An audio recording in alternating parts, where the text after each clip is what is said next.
Assalamualaikum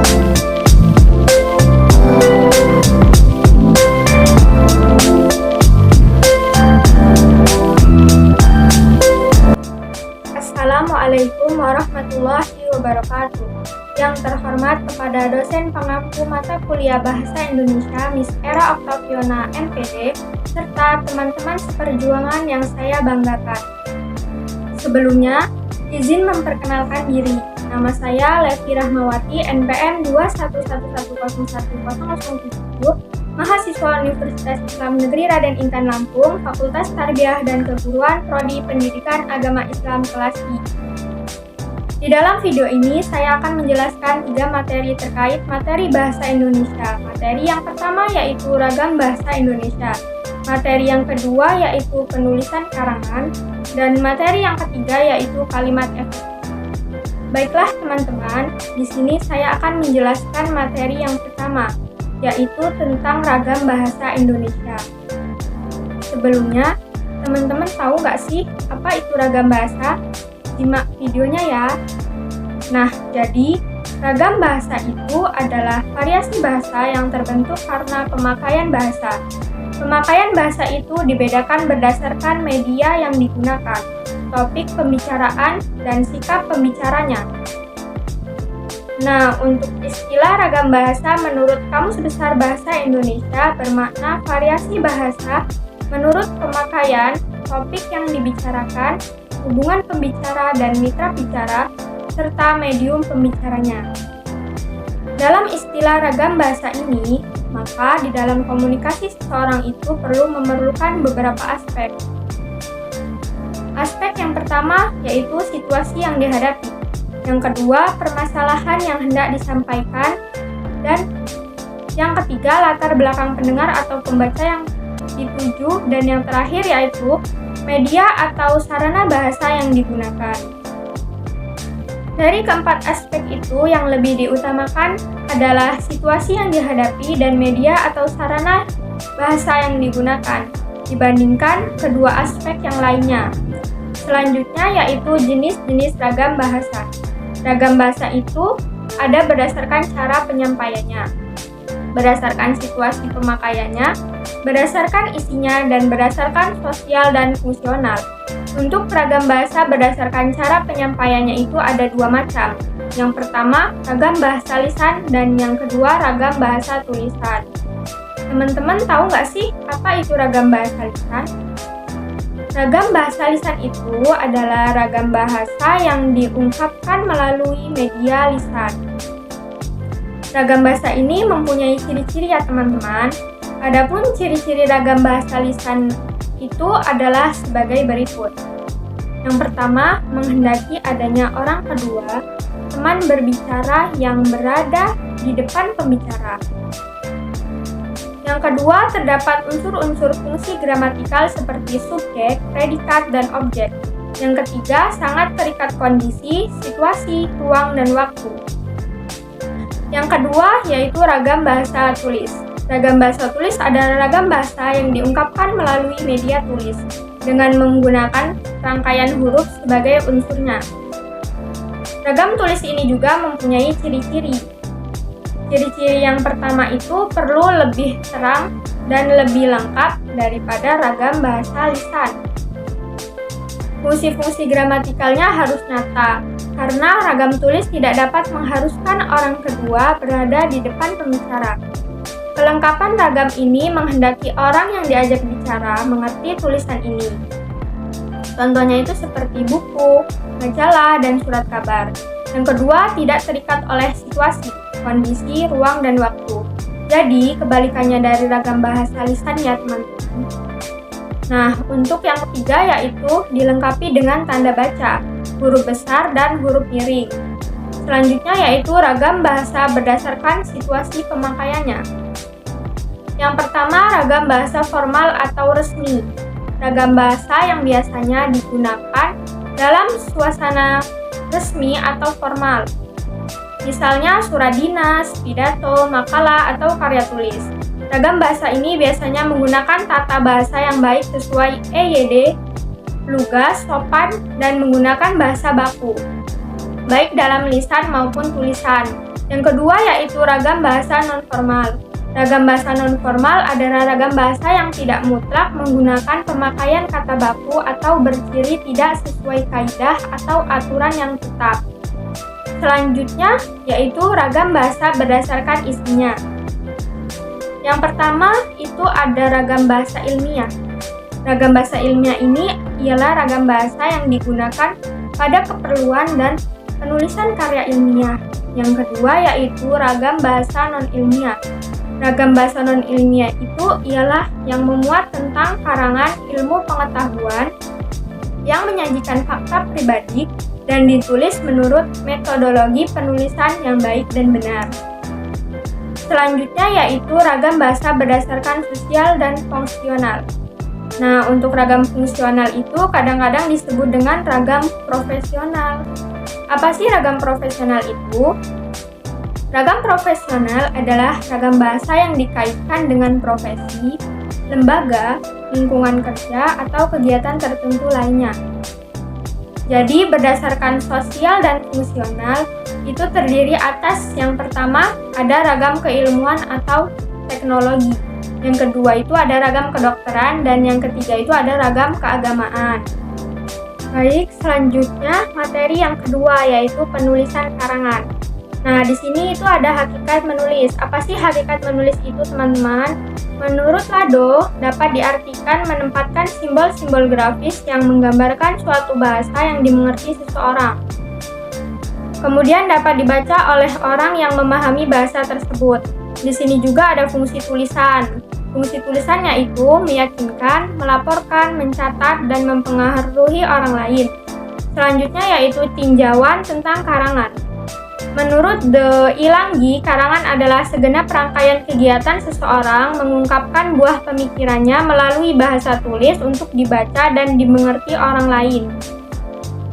Selanjutnya, karangan itu mempunyai 5 jenis. Yang pertama yaitu karangan deskripsi. Karangan deskripsi yaitu karangan yang berisikan gambaran, mengenali sesuatu hal sehingga pembaca seolah-olah melihat, mendengar, atau merasakan hal tersebut.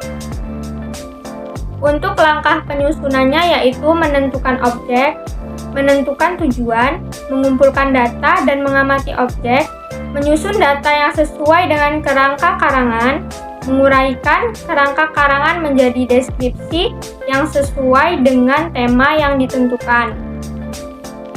Untuk yang kedua yaitu karangan eksposisi. Karangan eksposisi yaitu karangan yang berisikan penjelasan tentang suatu topik dengan tujuan memberi informasi atau pengetahuan tambahan bagi pembaca. Untuk langkah penyusunannya yaitu menentukan topik, menetapkan tujuan, mengumpulkan data dari berbagai sumber, menyusun kerangka karangan sesuai topik yang dipilih, dan mengembangkan karangan agar menjadi karangan eksposisi. Yang ketiga yaitu karangan argumentasi. Karangan argumentasi adalah karangan yang bertujuan untuk membuktikan kebenaran suatu pendapat atau kesimpulan dengan data sebagai buktinya. Untuk langkah penyusunannya yaitu hampir sama dengan karangan eksposisi, yaitu menentukan topik, menetapkan tujuan, mengumpulkan data dari berbagai sumber, menyusun kerangka karangan sesuai topik yang dipilih, dan mengembangkan karangan agar menjadi karangan argumentasi. Untuk yang keempat yaitu karangan narasi. Apa sih karangan narasi itu? Karangan narasi adalah karangan yang sering disebut juga cerita yang di dalamnya terdapat kejadian, tokoh, dan konflik, menjadi unsur pokok dalam narasi. Narasi juga bisa disimpulkan dengan cerita yang dipaparkan berdasarkan alur. Narasi memiliki dua macam, yaitu narasi ekspositoris, yaitu berisikan fakta, dan narasi sugestif, itu berisikan fiksi.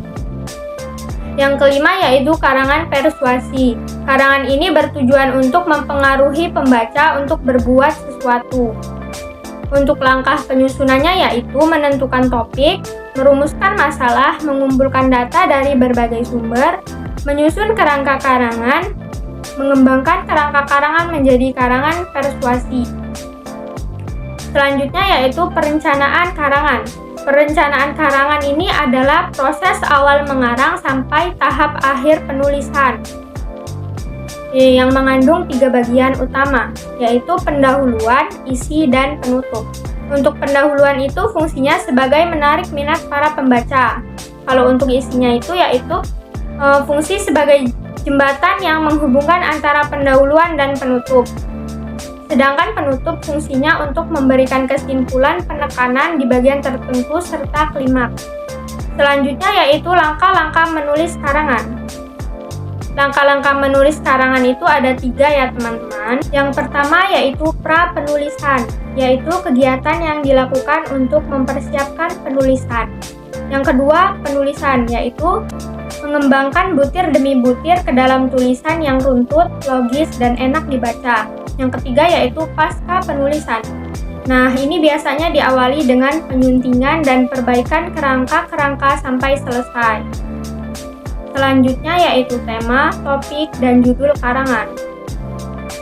Yang pertama yaitu tema karangan. Kata tema berasal dari bahasa Latin, yaitu tem, berarti pokok pikiran.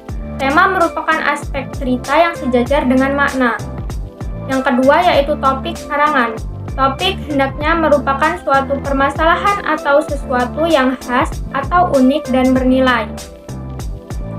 Dan topik yang dipilih itu hendaknya spesifik dan akurat. Yang ketiga yaitu judul karangan. Judul karangan itu adalah nama yang dipakai untuk buku, bab dalam buku, kala berita, dan lain-lain. Yang selanjutnya yaitu kerangka karangan. Nah, ada langkah-langkah untuk menyusun sebuah kerangka karangan, yaitu karangan menggunakan gambar seri terdiri atas beberapa hal. Yang pertama, menyiapkan topik terlebih dahulu. Yang kedua, mencari informasi mengenai macam-macam karangan dan pedomannya. Yang ketiga yaitu memperhatikan gambar seri. Yang keempat yaitu berdiskusi tentang gambar seri tersebut. Dan yang kelima yaitu tuangkan dalam bentuk tulisan karangan. Sekarang kita masuk materi yang ketiga, yaitu materi yang terakhir teman-teman. Materinya yaitu kalimat efektif. Teman-teman tahu nggak sih kalimat efektif itu apa? Nah, ada beberapa pendapat mengenai kalimat efektif. Salah satunya yaitu yang diungkapkan oleh Badudu pada tahun 1995. Bahwa kalimat efektif adalah kalimat yang baik, karena apa yang dipikirkan atau dirasakan oleh si pembicara dapat diterima dan dipahami oleh pendengar. Selanjutnya yaitu syarat-syarat kalimat efektif. Kalimat efektif mempunyai beberapa syarat. Yang pertama yaitu kesepadanan dan kesatuan. Kesepadanan dalam sebuah kalimat efektif merupakan hubungan timbal balik antara subjek dan predikat, predikat dengan objek, serta keterangan yang berfungsi untuk menjelaskan unsur atau bagian kalimat. Yang kedua yaitu kesejajaran, yaitu menempatkan gagasan yang sama penting dan fungsinya ke dalam struktur yang sama. Nah, di sini ada beberapa macam kesejajaran, yaitu kesejajaran bentuk, kesejajaran makna, dan kesejajaran rincian pilihan. Selanjutnya, yang ketiga yaitu ketegasan dalam kalimat. Kalimat memiliki sebuah gagasan ide pokok pikiran, biasanya ditonjolkan oleh penulis atau pembicara. Yang keempat yaitu kehematan. Kehematan dalam kalimat efektif merupakan kalimat dalam pemakaian kata, frase, dan bentuk. Kehematan ini mempunyai unsur-unsur yaitu sebagai berikut. Yang pertama, pengulangan subjek kalimat. Yang kedua, hiponimi. Dan yang ketiga, pemakaian kata depan dari dan daripada. Yang kelima yaitu variasi. Upaya yang bertolak belakang, repetisi atau pengulangan sebuah kata untuk memperoleh aspek penekanan lebih banyak menekankan kebersamaan bentuk. Variasi ada beberapa macam, yaitu variasi sinonim kata, variasi panjang pendeknya kalimat, variasi penggunaan bentuk me dan di, variasi dengan merubah posisi dalam kalimat. Dan yang keenam yaitu kepaduan. Kepaduan merupakan adanya hubungan timbal balik antara unsur yang terbentuk kalimat atau adanya interaksi antara kata yang menduduki fungsi dan kalimat. Dan yang terakhir, ketujuh, yaitu penalaran dan logika. Penalaran merupakan proses berpikir yang bertolak dari pengamatan yang menghasilkan jumlah konsep dan pengertian. Sedangkan logika merupakan suatu cara untuk mendapatkan suatu pengetahuan dengan menggunakan akal pikiran secara sistematis. Nah, baiklah, sudah sampai di bagian akhir penjelasan saya. Sebelumnya saya minta maaf apabila ada kesalahan dalam pengucapan dan dalam penulisan. Kepada Allah saya mohon ampun. Wabillahi taufik wal hidayah. Wassalamualaikum warahmatullahi wabarakatuh.